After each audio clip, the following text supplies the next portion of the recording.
الحمد للہ رب العالمین والصلاة والسلام علی رسولہ محمد وآلہ وصحبہ اجمعین اشہد ان لا الہ الا اللہ وحدہ لا شریک لہ واشہد ان محمدا عبدہ ورسولہ اما بعد۔ تیسری چیز جس سے کسی شخص کا وضو ٹوٹ سکتا ہے وہ ہے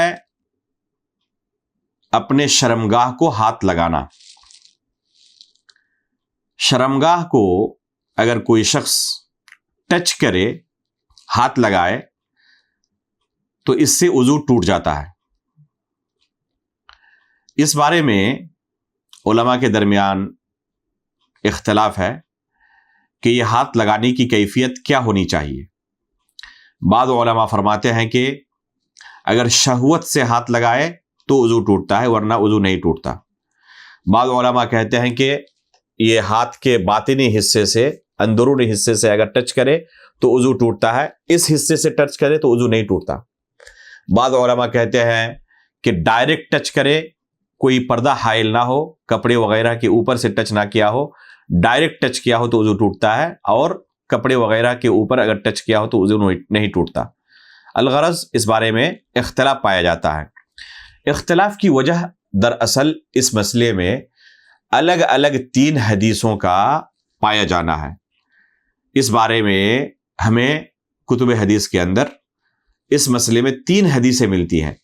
ایک بصرہ بنت صفوان رضی اللہ تعالی عنہ سے مروی ہے، ایک طلق بن علی رضی اللہ تعالی عنہ سے مروی ہے، اور ایک ابو ہریرہ رضی اللہ تعالی عنہ سے مروی ہے۔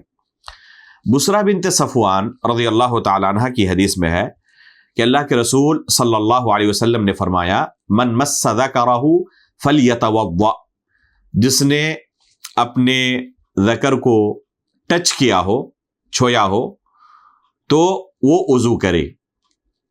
بصرہ بنت صفوان رضی اللہ تعالی عنہ کی یہ حدیث بالکل عام ہے کہ اگر کسی نے شرمگاہ کو ہاتھ لگایا ہو تو پھر اس کا وضو ٹوٹ جاتا ہے، اسے دوبارہ وضو کرنے کی ضرورت ہے۔ اس میں کسی کیفیت کا تذکرہ نہیں ہے، مطلقاً کہا گیا ہے۔ اس سے بعض علماء نے استدلال کیا کہ مطلقاً اگر کوئی شخص اپنے ذکر کو چھوتا ہے، ٹچ کرتا ہے، تو اس سے وضو ٹوٹ جاتا ہے، چاہے شہوت سے ہو، چاہے بلا شہوت ہو، چاہے کپڑے کے اوپر ہو، چاہے ڈائریکٹ ہو، چاہے باطنے اور اندرونی حصے سے ٹچ کیا ہو، یا ظاہر کف سے اس کے خارجی حصے سے ٹچ کیا ہو، کوئی فرق نہیں پڑتا۔ علی الاطلاق بعض علماء کہتے ہیں کہ اگر کسی نے وضو کے بعد اپنے ذکر کو چھو لیا ہو تو اس سے وضو ٹوٹ جاتا ہے، اور وہ دلیل کے طور پر بصرہ بنت صفوان رضی اللہ تعالی عنہ کی یہ حدیث پیش کرتے ہیں۔ اسی کے بالمقابل طلق بن علی رضی اللہ تعالی عنہ کی حدیث ہے۔ اس میں ہے کہ اللہ کے رسول صلی اللہ علیہ وسلم سے پوچھا گیا کہ اگر کوئی شخص وضو کرنے کے بعد اپنے ذکر کو چھو لے، اگر وضو کرنے کے بعد کوئی شرمگاہ کو ٹچ کرے، پیشاب کے راستے کو ٹچ کرے، تو اس کا کیا حکم ہے؟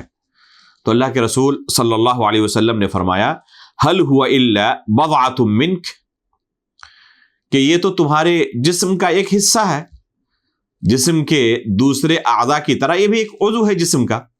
یعنی جس طرح اگر کوئی ہاتھ کو ٹچ کرے، سر کو ٹچ کرے، چہرے کو ٹچ کرے، دوسرے اعضاء کو ٹچ کرے، تو جس طرح ان اعضاء کو، ان حصوں کو ٹچ کرنے کی وجہ سے وضو نہیں ٹوٹتا ہے، اسی طرح وہ حصہ بھی، شرمگاہ بھی، پیشاب کا راستہ بھی ایک جسم کا عضو ہے، جسم کا حصہ ہے، لہذا اس سے بھی وضو نہیں ٹوٹتا۔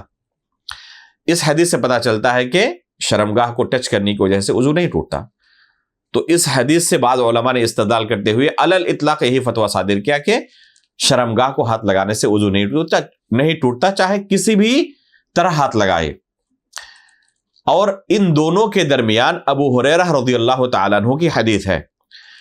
اس میں ہے کہ اللہ کے رسول صلی اللہ علیہ وسلم نے فرمایا، اذا افضى احدكم بيده الى فرجه وليس بينهما ستر ولا حجاب فليتوضأ۔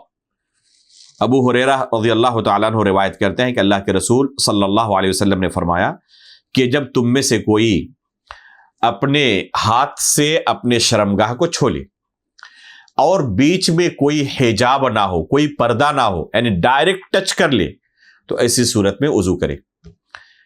ابو ہریرہ رضی اللہ تعالیٰ عنہ کی یہ حدیث ان دونوں حدیثوں کے درمیان جمع کرنے کا کام کرتی ہے، اور اس مسئلے کے اندر اصل یہ فیصلہ سنانے والی حدیث ہے۔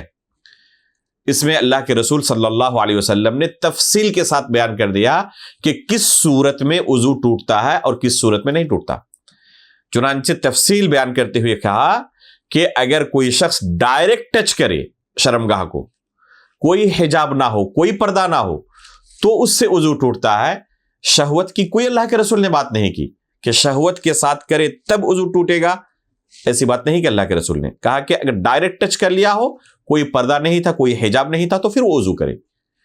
تو یہ حدیث اس مسئلے میں قول فیصل کی حیثیت رکھتی ہے، اس لیے راجح یہی معلوم ہوتا ہے کہ اگر کوئی شخص وضو کرنے کے بعد ڈائریکٹ اپنے شرمگاہ پر ہاتھ لگائے، کوئی پردہ بیچ میں حائل نہ ہو، کپڑے کے اوپر سے ہاتھ نہ لگایا ہو بلکہ ڈائریکٹ ہاتھ لگایا ہو، تو اس سے وضو ٹوٹ جاتا ہے۔ اگر کپڑے کے اوپر سے ہاتھ لگایا ہے تو اس سے وضو نہیں ٹوٹتا۔ یہی اقرب الی الصواب معلوم ہوتا ہے، واللہ اعلم بالصواب۔